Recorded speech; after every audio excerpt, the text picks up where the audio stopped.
No, lo primero que uno tiene que valorar aquí es si partimos de un apocalipsis en Bogotá o no. Y yo creo que hay un ejercicio de acumulación de experiencias que a veces nos las negamos. Y esta es una ciudad en paz, votó el plebiscito favorablemente. Es una ciudad que vota propuestas siempre muy abiertas y no amarradas. Es una ciudad que vota derechos, una ciudad que vota libertades y una ciudad que ha empoderado dinámicas sociales. Entonces, lo primero es decir que la ciudad tiene que hacer un inventario, y como esto es un foro que intenta recoger experiencias positivas, yo realmente sí creo que a la ciudad le hace falta cortar esa narrativa o mostrar esa narrativa de experiencias que uno no se imaginaba. En 1981 a mí me detenían por un graffiti. Hoy la ciudad es una ciudad grafitera. Hace muy poco, cuando yo fui alcalde, empezamos a desarrollar el proceso LGBTI. Y hoy es Chapigay, con derechos afirmativos. Hicimos políticas afirmativas en afrodescendientes. Y hoy 1 millón de personas de color y de afrodescendencia lo tienen. Hicimos una presencia con cinco comunidades indígenas de Bogotá, reconocidas por todo el mundo. Es decir, lo indígena y lo urbano, su cultura, su lenguaje, su salud. E hicimos un ejercicio muy importante de empoderamiento de jóvenes, pero en particularmente los jóvenes con todas sus expectativas. ¿Qué es hoy? ¿Qué es hoy? Para no hablar de lo que fue. Todo viejo empezamos a decir qué fue, pero también tenemos que decir qué soy. Y hoy hay que ver qué territorio le estamos hablando. ¿Seguimos hablando del territorio tradicional de Bogotá o vamos a hablar del territorio de Bogotá metropolitana? Yo sé que Sergio me va a decir, no, nosotros estamos en RAPE, en la ciudad región, etcétera, me adelanto. Pero Sergio, yo desde que fui alcalde siempre se habló de eso. Y no tenemos ni el área metropolitana. Y le doy un ejemplo, solo Soacha. El 70% de la gente de Soacha viene a cumplir deberes en Bogotá todos los días y no tiene derechos cuando regresa a Soacha, porque los derechos no son los mismos. Entonces, hoy el territorio es fundamental en movilidad, en seguridad, en empleo, territorio. 2, este es el primer alcalde que se elige, o alcaldesa, que se elige de posconflicto, es decir, el primero que después del posconflicto. ¿Qué es el posconflicto? A mí me tocaba en la época que fue todo este tema de Operación Candado, el bloque capital con Arroyave, todos los atentados en ese momento de las FARC, etcétera, etcétera. Y hoy es otra la dinámica de la discusión en la ciudad. Y la dinámica de la ciudad es, ¿dónde está el empleo? Uno lo mira y dice, Cundinamarca es fundamental para generar empleo y sobre todo industria. No solamente empresas de economía, de servicios, de intensidad en capital. Miren ustedes, el 60% de lo que hoy tiene Cundinamarca es de rastrojos y pastos. Y solo la agroindustria está hecha imagen y semejanza de las grandes empresas y no hay un desarrollo microempresarial ni de emprendimiento en la región. 3, las necesidades de seguir empoderando los derechos. En mi época de alcalde, el animalismo no existía como un nuevo actor de la vida, y hoy el animalismo, la cultura de la mascota es fundamental. Y por último, por el minuto que me queda, también encuentra un empoderamiento de los jóvenes. ¿Qué es lo que hay? Quiero utilizar este minuto que me queda para decir dónde está el riesgo, que ahora los derechos sí están en riesgo, valga la redundancia. Este debate de hoy es que este momento político es fundamental, y es fundamental porque yo por lo menos estoy defiendo el tema del derecho a la libre personalidad. Yo no me voy a acomodar a una discusión electoral en el tema del derecho a la libre personalidad. Son derechos que se han venido dando. 2, estamos frente a temas que son supremamente restrictivos, siempre es prohíba, prohíba, prohíba. Yo tuve una gran discusión con Antana sobre la ley Zanahoria. La noche no es la culpable, la culpable es cómo se reglamenta y se establece una convivencia en la ciudad. Deber, deber, deber y derechos pocos. 3, yo creo que estamos frente a un momento en donde el ambiente nacional e internacional da para restricción de derechos. Cuando hay restricción de derechos y se impone el deber sobre el derecho y no se equilibra, en mi opinión estamos corriendo un grave riesgo. La próxima alcaldía tiene la responsabilidad de defender derechos, defender ese escenario posconflicto con lo que da las oportunidades y el escenario de libertades. Esta es una ciudad que no ha perdido esa esencia, pero está en riesgo de que la ciudad, y en particular esta, paz, seguridad y convivencia. Empecemos por la paz. Nos convoca la paz urbana, pero nos convoca el acuerdo de paz firmado entre el Estado y las FARC. Ese acuerdo tiene 4 puntos que tienen que ver con Bogotá. Primero, porque todos los planes de desarrollo del próximo cuatrenio tienen que consultar el acuerdo de paz. Se nos olvida. Estamos trabajando tanto por defender el acuerdo que se nos olvida que hay que implementar. ¿Cuáles son los 4 puntos? El primero, desarrollo rural. ¿Y qué tiene que ver Bogotá con el desarrollo rural? Pues es que el 72% del territorio de Bogotá es ruralidad. Pero hablemos solo de 2 puntos. Páramo del Sumapaz, zona de reserva campesina o protección ambiental del páramo del Sumapaz. Hablemos de los 11 municipios que aportan cerca del 40% de los 8.000 toneladas de alimentos que llegan a Bogotá y que pertenecen a Cundinamarca, Tolima, Almendra y a Boyacá. Esos municipios están decreciendo en su capacidad de producción agropecuaria. ¿Qué va a hacer esa? Yo no la llamaría Bogotá metropolitana, pero tal vez Bogotá territorio, que nos permita revisar desde la seguridad alimentaria qué vamos a hacer con ese entorno, no solo de los 11 municipios que más producen alimentos, sino de los 25 que determinan buena parte de la producción agropecuaria que consume Bogotá. Ahí tenemos una responsabilidad desde el acuerdo de paz. El punto 2, que tiene que ver con Bogotá, se llama narcotráfico. ¿Produce Bogotá? ¿Tiene cultivos de coca, marihuana? No, pero sí tiene el problema principal del consumo de drogas.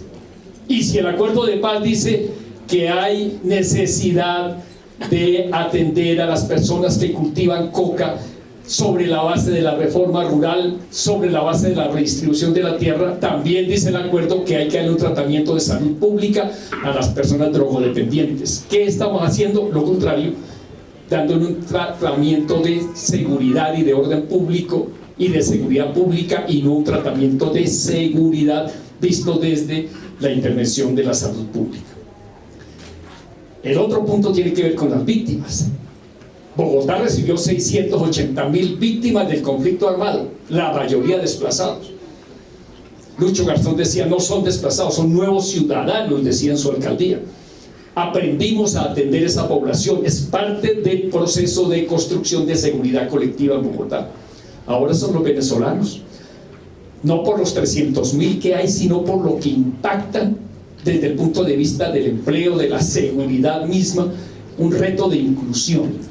Pero tenemos que volver sobre las víctimas del conflicto, que ya las rebajaron a 320.000 porque unas se fueron, otras ya no se consideran víctimas, pero es una obligación de la ciudad. Y el otro punto tiene que ver con apertura democrática, con participación política, con una alcaldía incluyente que respete la diversidad, que reconozca la diferencia, que ofrezca garantías a todas las expresiones políticas y sociales en la ciudad. 4 puntos del acuerdo de paz. 2, seguridad. Entonces pensemos en la prevención, en la disuasión y en la represión. Y la prevención implica revisar quiénes cometen los delitos. Si los delitos los cometen en un 78% personas entre 14 y 28 años en Bogotá. Y fíjense ustedes que ahora coincide con las cifras del DANE, que tenemos un 18.5% de desempleo juvenil, que si lo transformamos con un enfoque de género, 25% en las mujeres jóvenes no trabajan. Tenemos un problema social que tiene que ver con la seguridad, y eso nos lleva a el elemento de la persuasión, y voy a mencionar solo 3 puntos. 1, casas de justicia. Tenemos que ampliar las casas de justicia, se estancaron en 13, necesitamos 20. en todas las localidades. Centros Forjar, tal vez después yo les explico en qué consiste esa experiencia maravillosa de los centros Forjar, que es justicia restaurativa para atender la responsabilidad penal adolescente. Y comisarías de familia, que las convertimos en su momento en comisarías de 24 horas algunas o comisarías móviles. Cuando la representante me llamó, y muchas gracias por esta invitación y por este espacio para poder reflexionar acerca de la seguridad, a mí me encantó la manera como ella me invitó a poder presentar por fuera de la caja una alternativa distinta para que analicemos el problema de la seguridad en Bogotá, porque pues todos sabemos las cifras. 6 de 10 nos sentimos inseguros, en Transmilenio cada 30 minutos está ocurriendo algún incidente, están robando, pueden robar un celular, pero también se pueden robar una bicicleta, pero también lo pueden matar a uno en el entretanto. Y nos duele mucho haber dejado de alguna manera la convivencia y la cultura ciudadana. Eso es un dolor que nosotros permanentemente como bogotanos tenemos. Y yo me quiero volver al origen. Yo no quiero quedarme aquí solamente en lo que sucede en el parque, en lo que sucede en la calle, en Transmilenio, en la cultura ciudadana. Yo me quiero ir a la seguridad en los hogares. Ese primer momento en donde nosotros tenemos que empezar a relacionarnos como papás cuando somos mamás. Yo soy mamá de un chiquito de 10 años. O cuando nosotros éramos niños y teníamos nuestra relación con nuestros padres. Porque es allí en el hogar en donde se siembra de manera contundente y para siempre cuál va a ser el destino del ser humano que nace en ese hogar. Y yo sí he venido diciendo y le he venido invitando a los compañeros candidatos y precandidatos, yo que soy precandidata y todavía ando recogiendo firmas, y el que me quiera ayudar al final del evento pues se le agradece, que independientemente del resultado electoral, de si es la derecha, la izquierda, arriba o abajo, nos comprometamos a erradicar la violencia en contra de los niños, el maltrato infantil de la ciudad de Bogotá. Y eso significa generar unas políticas públicas de salud emocional directamente trabajando con las familias. Nosotros tenemos un paradigma todavía heredado de nuestros padres y los padres de nuestros padres, que para criar y para educar a un niño se le puede pegar y se justifica. De hecho, a mí me han metido varias vaciadas en este trasegar de la política en estas épocas, diciéndome que cómo voy en contravía de lo que la Biblia dijo diciéndome que hay alguien que puso en un versículo que el muchacho con la varilla. Y desde ahí nos han enseñado que supuestamente pegarle a un niño está bien. Y no. Ni una palmada, ni una cachetada, ni una humillación.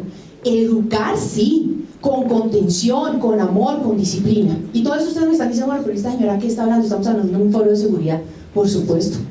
Es que lo que no sucede en la familia, cuando no nos enseñan a convivir y a resolver los conflictos familiares, después en la expresión en la calle, sucede lo que sucede.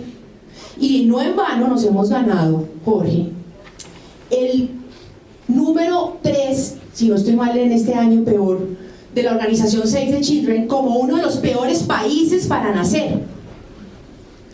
Es uno de los peores países en donde un niño puede nacer. Es una desgracia, porque o lo violan o lo matan y de ahí en adelante no tiene seguridad, no tiene educación, no tiene salud, etc. Entonces, no es una locura interrelacionar los diferentes indicadores. El indicador del desempleo del 18%, el indicador de la seguridad en donde los niños entre 14 y 12 años ya están delinquiendo entre los 14, 12 y 25 años, como lo decía ahorita Jorge. No es algo que sucede de manera aislada, está interconectado. Y tenemos que atacar el origen. Y el origen es que nosotros como adultos tenemos que reeducarnos, reentrenarnos, y tenemos que empezar a hablar de lo que pasa en las casas. No puede haber agresiones físicas contra los niños. No puede haber agresiones sexuales contra los niños. Y eso es algo que lo tenemos que decir y lo tenemos que expresar. Yo esto que va a pregunta que les voy a hacer, ya la había hecho en algún auditorio. Y yo fui la primera a levantar la mano. Antes de que me levante aquí, se acabó el tiempo. Y es, ¿a cuántos de ustedes en sus familias les pegaron cuando eran niños?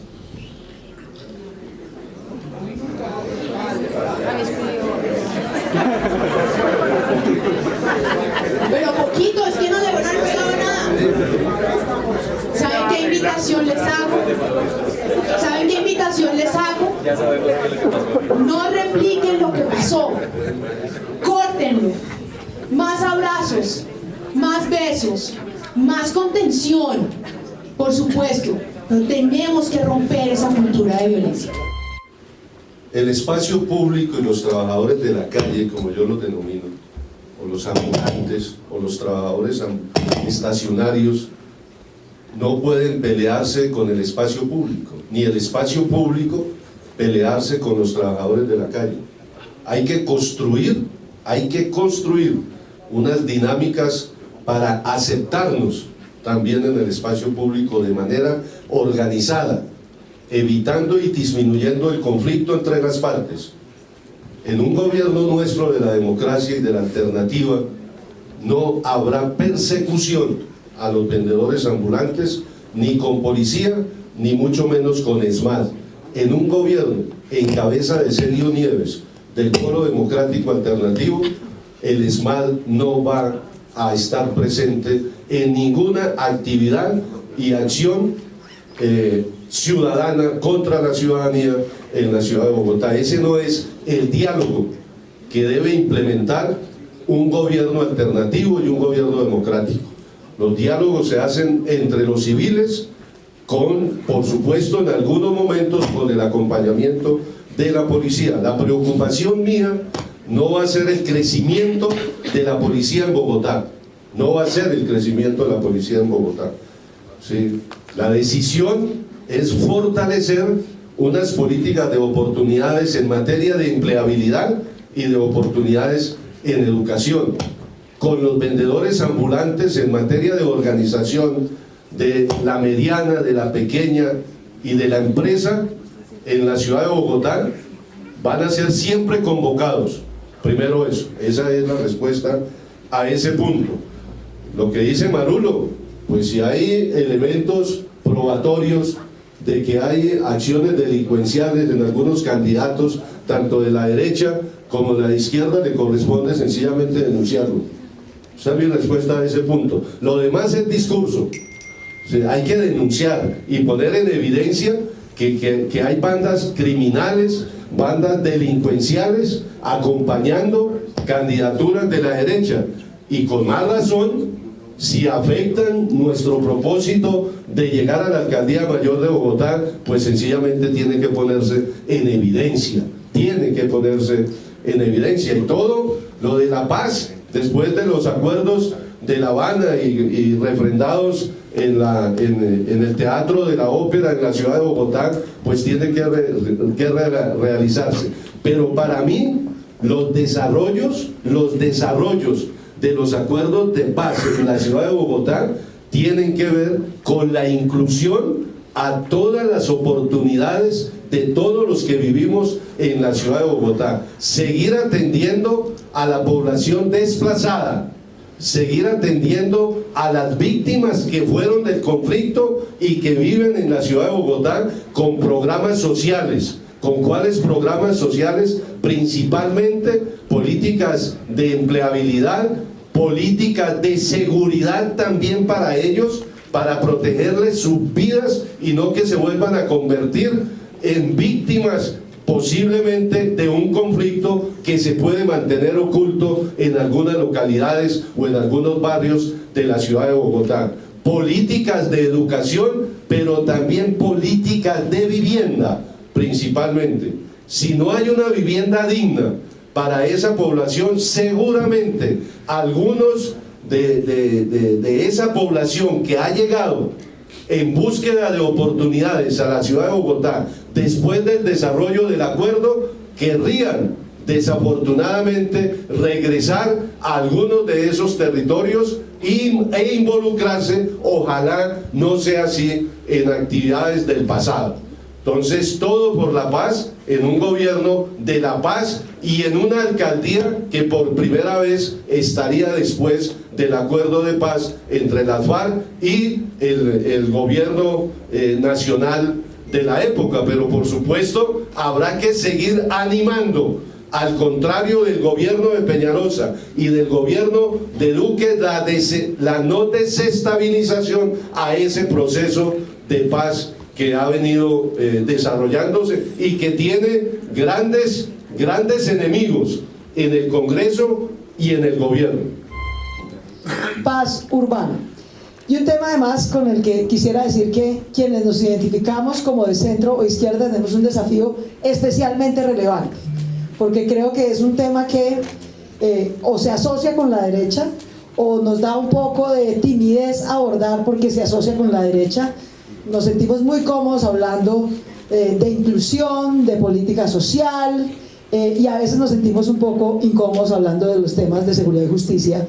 Y parte de lo que debemos aprender a hacer es no sentirnos incómodos y liderar con argumentos y con buenas razones y con una visión, por supuesto, humana y liberal y progresista, una visión concreta de la seguridad, de la paz y de la convivencia.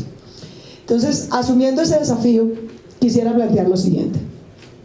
Lo primero es que, claro que tenemos que, si me dieran a mí resumir en una frase, que es tener paz y seguridad urbana, en parte tomaría de lo que acaba de expresar María Andrea, y es decir, tener una ciudad, y en concreto en Bogotá, tener una ciudad segura, tener una ciudad en paz, significa tener una ciudad que es capaz de garantizar los derechos y deberes de sus niños, jóvenes y mujeres, que somos los más violentados, los más excluidos y los más agredidos en la ciudad de Bogotá.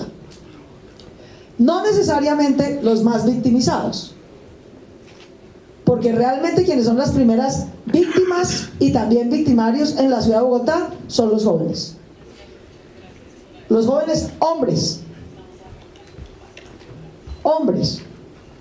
Y ahí tendríamos que afrontar varios problemas estructurales y varios problemas circunstanciales. Empiezo por los estructurales. ¿Qué significa tener una ciudad que garantice los derechos y deberes de niños, jóvenes y mujeres en una ciudad como Bogotá? Lo primero es aplicar, la logramos volver política de Estado, después de muchos aprendizajes de Bogotá y del país, la política de primera infancia. Hoy la Constitución y Ley de Colombia le garantiza a los niños de Colombia, desde que son concebidos, desde que nacen, en los 3 primeros años de vida, hasta que se los entregamos al sistema escolar, cuando empiezan preescolar, 8 derechos, y tenemos que garantizarlos. Que en una ciudad como Bogotá esté hoy creciendo la desnutrición infantil es inaceptable, además de que es una violación a esos derechos. Es inaceptable. En cualquier lugar de Colombia sería inaceptable, pero en Bogotá más, porque si eso pasa en Bogotá no es por falta ni de recursos, no es por falta de capacidad institucional, es por falta de liderazgo público, con una obligación constitucional. Ahí tenemos un lío grave de calidad y de cobertura. 1 de cada 4 niños en Bogotá no está encontrando acceso a la garantía de derechos o en sala cuna o en atención a su madre gestante y lactante o en preescolar para garantizar los derechos cuando estamos en la edad más importante de la vida, que es entre los menos 9 meses y los 3 años. Ahí es el punto más importante de la vida. No es, le podemos poner a ese mismo niño el mejor maestro cuando tiene 7 años, cuando tiene 11. Si entre los menos 9 y los 3 no le dimos la alimentación adecuada, la estimulación adecuada, las vacunas adecuadas, la salud adecuada, su estabilidad emocional, su capacidad cerebral quedó limitada para el resto de la vida. Entonces hay que arrancar por el principio. Y ahí ha habido muchos esfuerzos, como lo recuerda Lucho. De hecho, Lucho fue posiblemente quien mejor lo sacó adelante en su momento, pero estamos retrocediendo. Lo segundo, la cifra más grave, creo yo, para seguridad, para convivencia, para paz, pero también para desarrollo productivo y económico, es que tenemos 20.000 jóvenes ninis al año. Ni estudian ni trabajan. La mitad de los que terminan de estudiar no encuentran opciones en educación superior. Y la mitad de los que se gradúan de educación superior no encuentran empleo. Es una cadena de desgracia. Y ser mayor de 45 años se volvió un crimen para conseguir empleo en Bogotá. Destrabar el tema de pertinencia educativa, de educación superior gratuita, universal y garantizada por el Estado. No es un hipismo de izquierda, es una necesidad para la paz, la seguridad, la convivencia y el desarrollo económico de Bogotá. Y por último, si en esta ciudad siguen robando en Transmilenio y en las ciclorrutas, Transmilenio no es Transmilenio, es un atracadero, aparte de que no sirve para movilidad, es una fuente de inseguridad infinita. El 70% de los atracos están ocurriendo ahí y en ciclorrutas, cada 5 minutos, para robar un celular o una bicicleta. Transmilenio tiene entradas, salidas, unas rutas establecidas, cámaras. No tiene sentido que no estemos atendiendo debidamente y reduciendo debidamente eso. Como se me acaba el tiempo, terminaré diciendo, para profundizar en la segunda ronda, ciertas propuestas las profundizo después, pero bajar el índice de hurto, caerle con toda al que mata por robar en esta ciudad y destrabar la escasez, no más que de policía, de justicia. Ese sí que es el cuello de botella grave que tiene hoy Bogotá. Es fundamental para que recuperemos la confianza y la seguridad que nos permite hacer paz, seguridad, convivencia y cultura ciudadana. De lo contrario, en la mitad de un atraco, en la mitad de un mundo sin oportunidades, en la mitad de un mundo sin derechos, nadie va a escuchar sobre confianza y cultura ciudadana. Que me alegra ver que un acuerdo de paz ha servido, porque el enfoque de absolutamente todos ustedes es un enfoque de seguridad humana, que contrasta de manera muy fuerte con el enfoque de seguridad que ha tenido el país y que tuvo el país hasta el acuerdo de paz con las FARC. Yo crecí en un país donde la seguridad y los actos de terrorismo permitían que cualquier otra agenda se subordinara, cualquier otra agenda de desarrollo humano, de desarrollo social, de primera infancia, de educación, de medio ambiente, se subordinara a lo apabullante que puede llegar a ser el terrorismo, y que esa fuera la única agenda. La terminación de un conflicto armado con las FARC nos abrió a todos enormes posibilidades, y a pesar de las tensiones algo entendibles que se están dando hoy en el Congreso de la República, con la presencia de antiguos integrantes de la guerrilla, hoy miembros del partido FARC, hacen parte justamente de eso que nos debe dar en la ciudad de Bogotá esperanza de un mejor futuro para nuestra sociedad, donde el terrorismo no ocupe las primeras planas, donde la discusión paz o guerra no ocupe las primeras planas, sino la seguridad entendida en una dimensión mucho más amplia, la seguridad humana, en la apuesta de desarrollo en primera infancia, en la educación, en inversión social, en oportunidades. Todos los que me antecedieron la palabra han hecho referencia en distintos momentos a la importancia de las oportunidades de empleo para jóvenes, de las oportunidades de formación y de educación superior, de las oportunidades de tener garantías de desarrollo pleno en la primera infancia, y eso lo que nos dice es que la ciudad de Bogotá es un bastión de esa nueva Colombia que quisimos construir con el acuerdo de paz. Aquí muy cerca en la localidad de, muy cerca en el barrio de Las Cruces, me encontré con un grupo de jóvenes, y yo aquí les cuento la historia de David, para hacer la grabación de unos videos que estaba haciendo, una serie de videos que estaba haciendo a lo largo de la campaña en la Bogotá, viviendo en la Bogotá de distintas personas. Y para mí era evidente que teníamos que vivir en la Bogotá de un ladrón, de una persona que se dedicara al hurto de celulares, que es uno de los problemas que más afecta a la ciudadanía, para adentrarnos en esa problemática. Y la historia de David yo creo que cuenta muy bien el desafío que tenemos, y que dista un poco de lo que planteó María José cuando estaba convocando este foro, y es la idea que la inseguridad en las grandes ciudades se debe a la terminación del conflicto o a la finalización del acuerdo de paz, como sí ocurrió, digamos, con el proceso de paz con los paramilitares, el incremento de índices de seguridad, de índices de inseguridad en las grandes ciudades. Este era uno de los grandes temores que teníamos y que tenían muchas de las personas que seguramente votaron no con un acuerdo de paz con las FARC, y era que esto tuviera un impacto también y un coletazo de inseguridad en las ciudades. Pero realmente el fenómeno y todas las cifras no validan esa idea de que se trata de un resultado, una consecuencia de un acuerdo de paz con las FARC, sino es un fenómeno básicamente en grandes ciudades de una transición de oferta pública, de inversión social, de desarrollo humano, combinada, y también tenemos que decirlo con franqueza, combinada con un choque migratorio muy importante. Y con esta historia David se las trato de ilustrar. David se dedica desde hace 3 años al hurto de celulares. En lo que iba corrido el año me contó, al igual que varios chicos del combo de él, que había ya robado 120 celulares. De los 120 celulares que había robado, le habían decomisado alrededor de 50. ¿Quién? La policía. Lo detenía, si tenía celulares de alta gama, se quedaba con los celulares, nunca lo llevaban a judicialización, y él básicamente a lo largo de este año no había tenido que ser llevado a la URI en ni siquiera una ocasión. Él había hecho parte del programa de Jóvenes en Paz que lideraba Jorge en el distrito, desde la Secretaría de Inclusión Social. Y me dijo, mire, yo no robo simplemente por pobreza, mi padre es pobre, mi padre es carpintero y ha trabajado honestamente toda la vida. Esto no es un fenómeno únicamente de pobreza.